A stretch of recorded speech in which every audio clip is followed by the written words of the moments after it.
से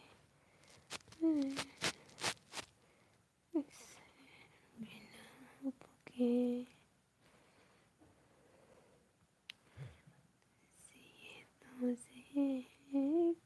से बिना पके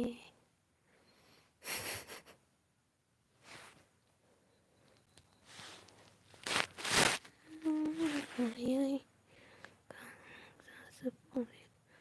no fire,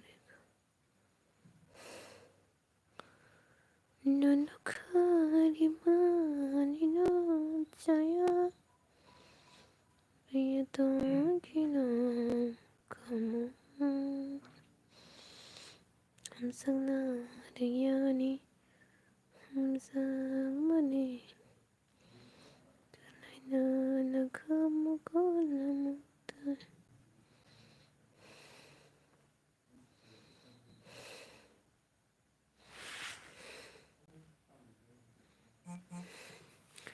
किसे कहो बिना तेरे जिंदगी ये क्या होगी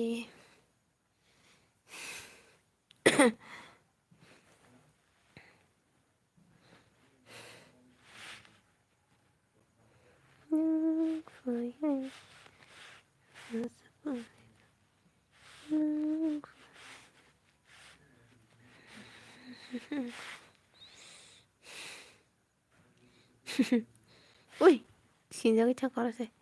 니네 스크린 나서 My love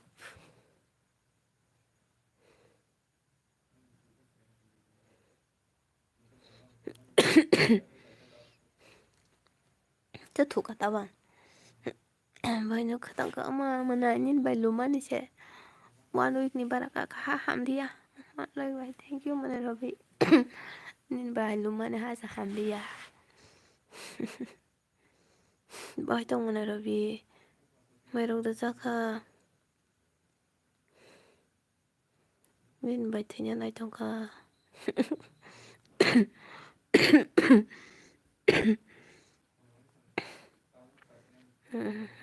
nai chaka mana robi nai ma se to sa hamliya 와, 뜻이도 그였고 따고 햄나 스클레 그 상리야지 도 진영보다 할뻔어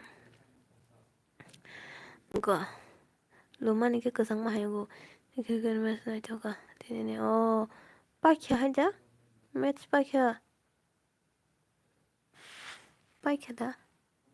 뮤스 빠이켜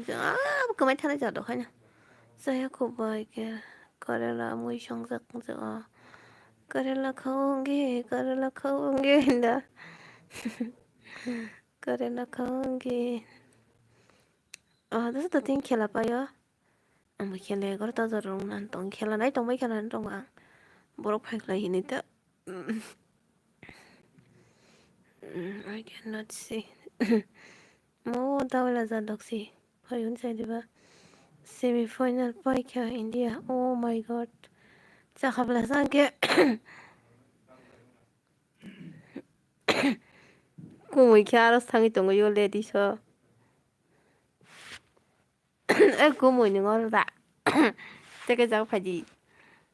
or phan toni ka kumui ni sa chung bla tong da I want to see what is going on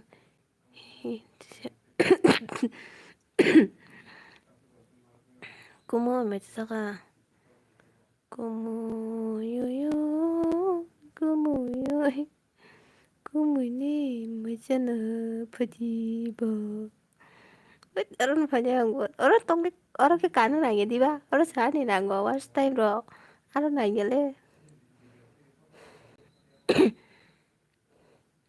Antonio Luis bung ba mar tong bini for you खेला kuna New Zealand South Africa Japan India quarter final thungnai ma chakpa ima chakha mana rabi semi final ni pore se quarter final la upper ka final 사실 말량하기라고 살면서 기자 또 보고 참아요 뭘 두자 또 자꾸 야가 양까지 양게 빼라 닥스 가자게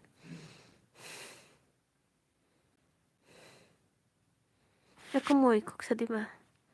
그문이 미스네 프리브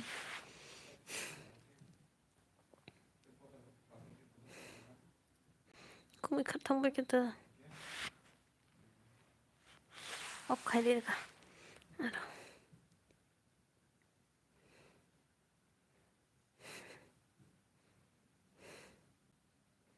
그 사정 정말 따라 능 사정 싸달라 알아 아니 왔을 때 말이 많아 아무튼 얘들 사정 뒤로 니들이 정디다 그거 신게 많은 거래 뭐로 뒤로 지금 판넬 거들 판넬 쓱씩 봐 지금 판넬 볼 거다 판넬 I have no single life is best तम मुई पैसा का भाई थाली गाना जी भाई आसो मने रवि तम का फसा मैलम न खता भाई मैं चखला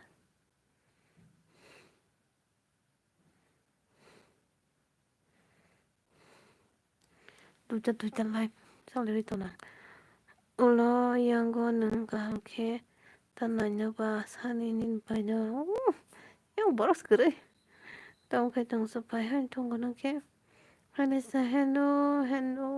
cano hay cầm ta lại đàn cả hôm nào ta ra năng lại bảo hay tao ngã sức tiền đi bỏ ra anh biết tao mượn rồi bảo hay tao cả hôm tao có bữa nay rồi vậy cái thế mà bữa chị san tông cái anh biết rồi cái khबर tao muốn khờ anh biết rồi khबर tao muốn cái gì đó cái mà hành ta mà giờ sao cả bài tao cả hôm nào rồi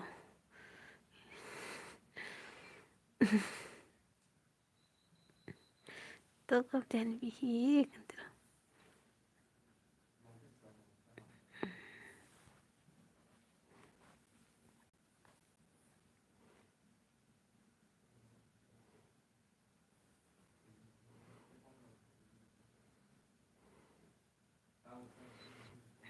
anh ấy gọi là view đó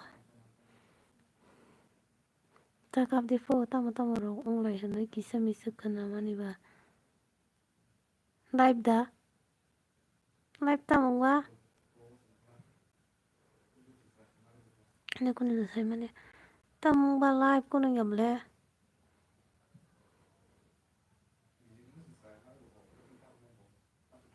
con đang gặp lẽ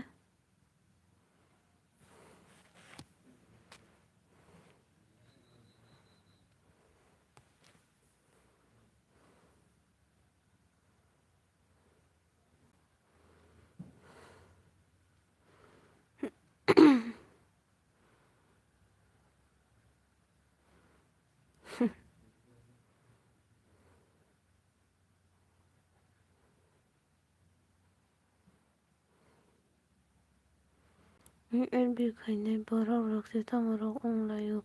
anh cái nào mà xin 시도 아블레 삶이야 안 타니 꾼 그룹 그래 tao lại bật 삶이야 블레 찹다 뭔가 like thank you रोसी break हम दाता break हम करे सनी काम के नहीं तो नहीं तो अनि चैनल न के की सपोर्ट खाने करे ओ मनी चैनल तो मुझे sayang kai 나나 뻔히 시민은 사사 피한 살래 들어 क्या करे और कहाँ का टोंगना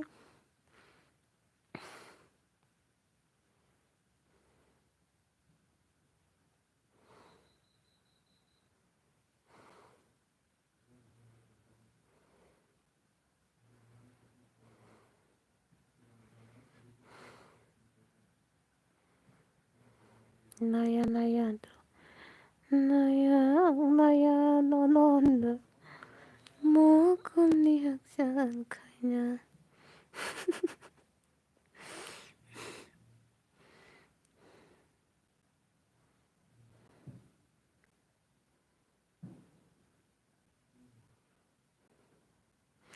보이게 봐 tarpataran ke konuda umuride fiya sale ndro 약해 마약해자. 음, 너네 비행 너 거카나를 왜 하냐? 안 쓸마 사워. 비사스 그래 하자 너네 비행 너. 이 비행 너 비사스 그래 내가 안에서 사던 거. 너네 채널에 거tor. 뭐라 채널 거tor 내 사던 거. 20K 롱가 채널 거tor.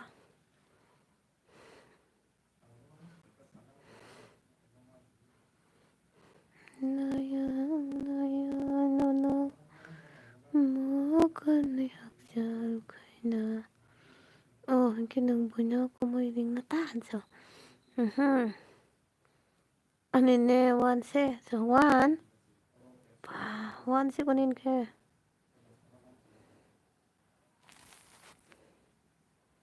वहाँ पे आजा भैया मेन चैनल पे आजा लिसा पे आजा रांधे मन खामानि को विश्वास करो हिंजाव सबनोखौ मैरेंनो आबो सिमि सारि कुमै तो नारे लिंनो नों बिहिं विश्वास करे हायदे नों आंसो साइमा खालाम गप्पा त्रास खनि वहाँ पे आजा भैया वहाँ पे पेपल और इमी लड़ाई कर रहा है आजा आजा आजा आजा जाना तो मैं दूंगा इतना प्यार में सिर्फ 100 पॉइंट से हार गया बिल्कुल भी था 100 पॉइंट से हार गया आप प्रोफाइल भी दे दिया विनर का ये क्या है तुमने जादू टोना नहीं किया जादू टोना नहीं किया मैंने बुसुखे नंगसा रंगमननि बुसुखे नंग माने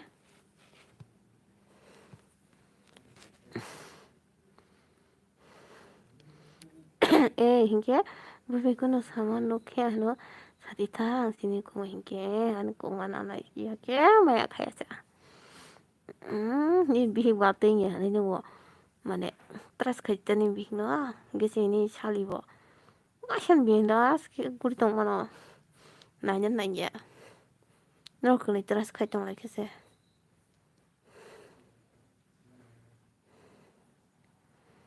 विराट कोहली को कैप्टन बना देता तो 6 नंबर पे था 39 में था अरे विराट कोहली को मैं बहुत पसंद करती हूँ अब विराट कोहली को क्यों कैप्टन नहीं बनाया है 7K रंग बना नहीं सब्सक्राइब कर दा माया खाई आई तो वो नबीनी 다 바라만 당시 쏙 봐서 그래 너무 숭뚱 누게다는 너 땅기 동 누게다 앙스 묵고 시더랑 그랬던 것이 비야 나야 어처럼 거기 든 바나디아다 락스 क्यों रोहित शर्मा को बनाया है विराट कोहली को बनाओ विराट कोहली अच्छा है पहले से अच्छा है वो मुझे बहुत पसंद है विराट कोहली मुझे उसके साथ शादी करने हैं विराट कोहली को कैसे बनाना था मैं तुझे हो आप भी ना भैया दिमाग से जाता तो फिर मेरे अकाउंट पे 5 लाख आ जाता आज है ना 95 का टिकट था ओ माय गॉड 995 का कितना मिला है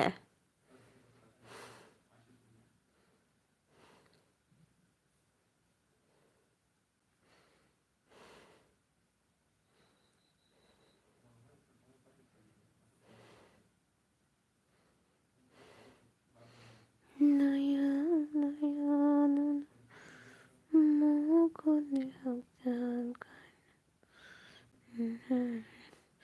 당신의 놓고 행전에 놓고 문이 가고 나 뒤다 वापस आ गया ना जाया प्रॉफिट नहीं मिला है आज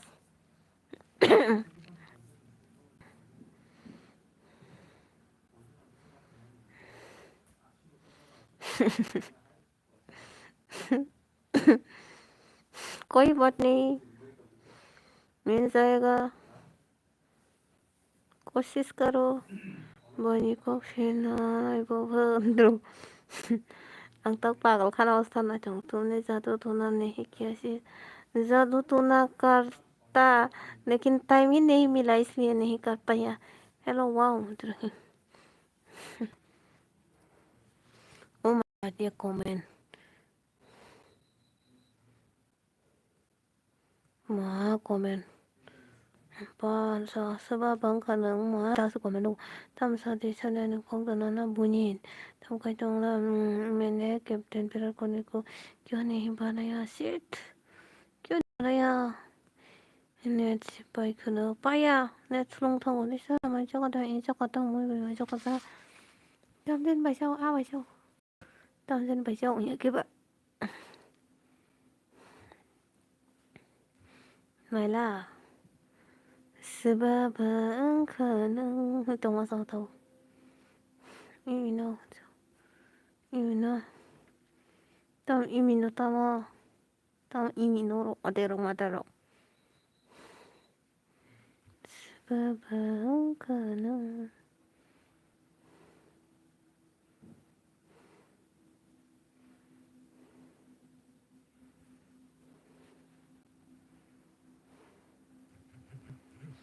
ano invite khay ka tin boro invite ko beng thana invite ko boro thana invite khay tong ka sala khay boro mo boro thana invite khay ko takano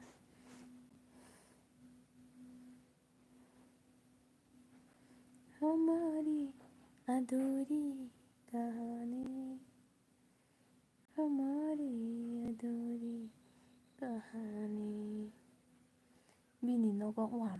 Bini no có mà Bufro à papa Bufro invite ka cho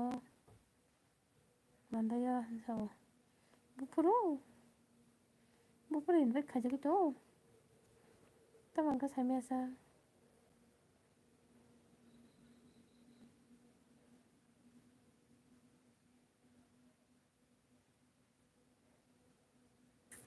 Kaya mo mobile tunggu jong ka sa ni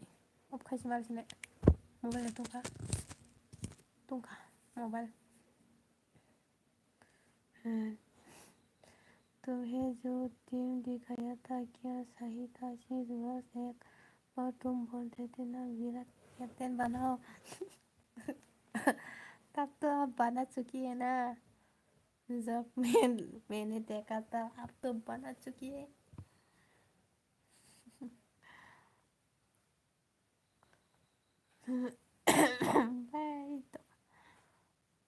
bye bye dah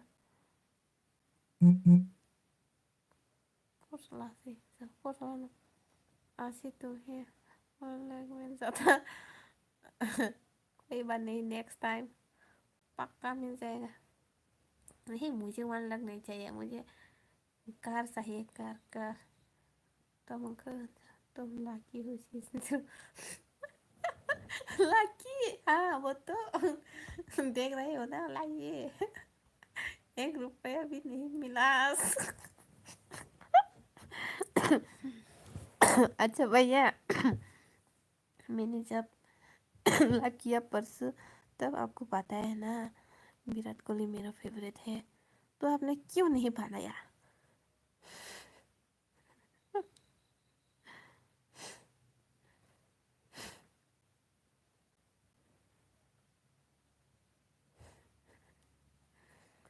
tao mà giờ qua hay kalau cái tí tổng người ta khá luôn á Sebab kanan सिर्फ captain बना था तो अंतिम मिलता मेरी बात नहीं सुने आप इसलिए पैसा नहीं मिला आज आपको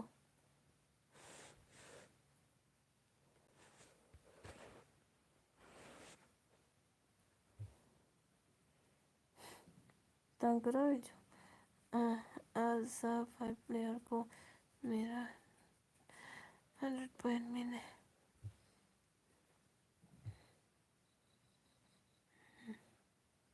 तो कसम एस इंडिया जीत गया इंडिया जीत गया, इंडिया जीत गया, जीत गया, जीत गया। सबब खाने किसे कहूँ बिना तेरे जिंदगी क्या है। मैं मैं कथा बता बोला इसलिए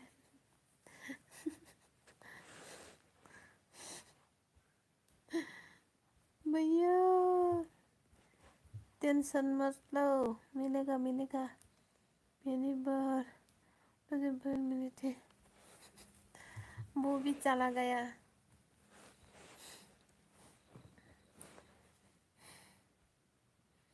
कोई नहीं, मिलेगा मिलेगा, 1.5 करोड़ मिलेगा मिलेगा। और मुझे भी बारना कार मिलेगा या फिर थार मिलेगा, है ना, मिलेगा ना। दूंगी ना आप मुझे थार। अगर 1.5 करोड़ जीत गया तो देना ही पड़ेगा। बहन जो है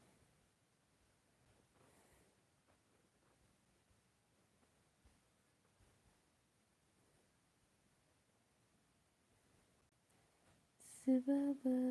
खाने नहीं जीते तो सिर्फ ऐसे ही वापिस आता है जो आया था। नेक्स्ट टाइम, नेक्स्ट टाइम जादू तो ना कर दूंगा आपके नाम पे।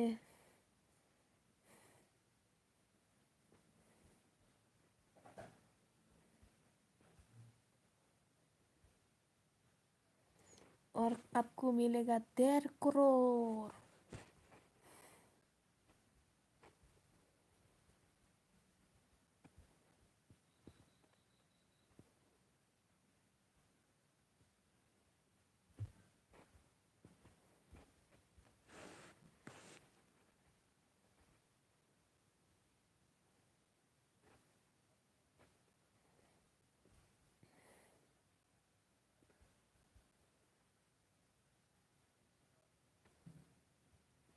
नेक्स्ट टाइम इतना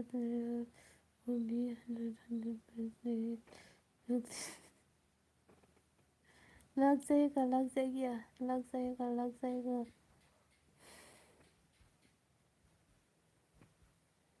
sebab अभी सॉरी मास्टर, डॉक्टर ने देखा था गलत नहीं बोला। सही है ये तो मालूम नहीं है, लेकिन गलत नहीं बोला आपने।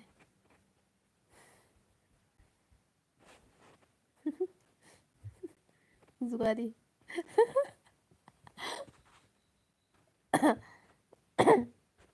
अच्छी बात है, डॉक्टर लोग भी जुआरी होना जरूरी है, क्योंकि पैसा बहुत है ना डॉक्टर लोगों के पास।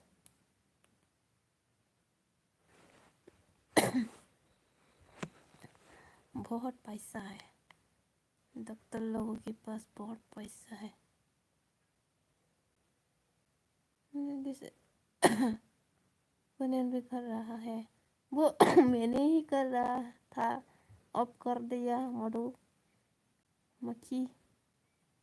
मक्खी अब कर दिया। डॉक्टर लोगों की बहुत पैसा होता है, इसलिए जुआरी होना ज़रूरी है।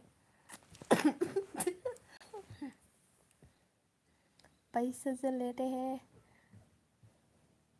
पॉकेट भर भर के पैसा लेते हैं, बहन का ही तो यूज़ करूँगा ना। हाँ।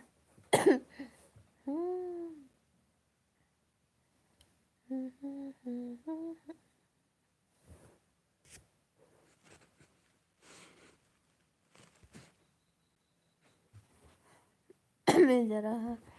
टीम बनाना है, टीम फिर से टीम।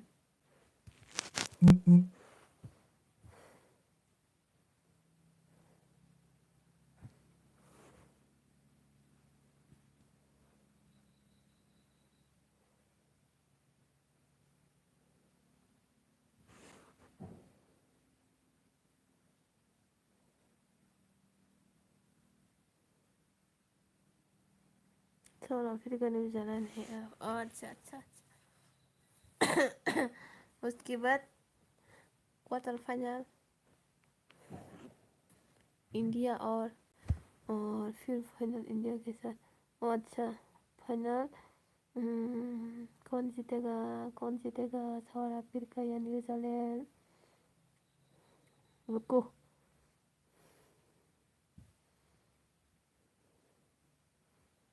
मुझे तो लग रहा है साउथ अफ्रीका जीतेगा, पता नहीं।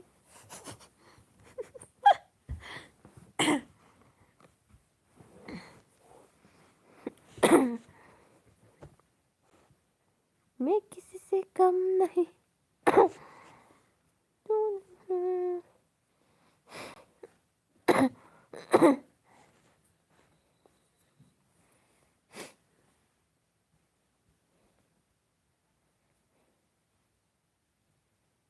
सुबह वो खाना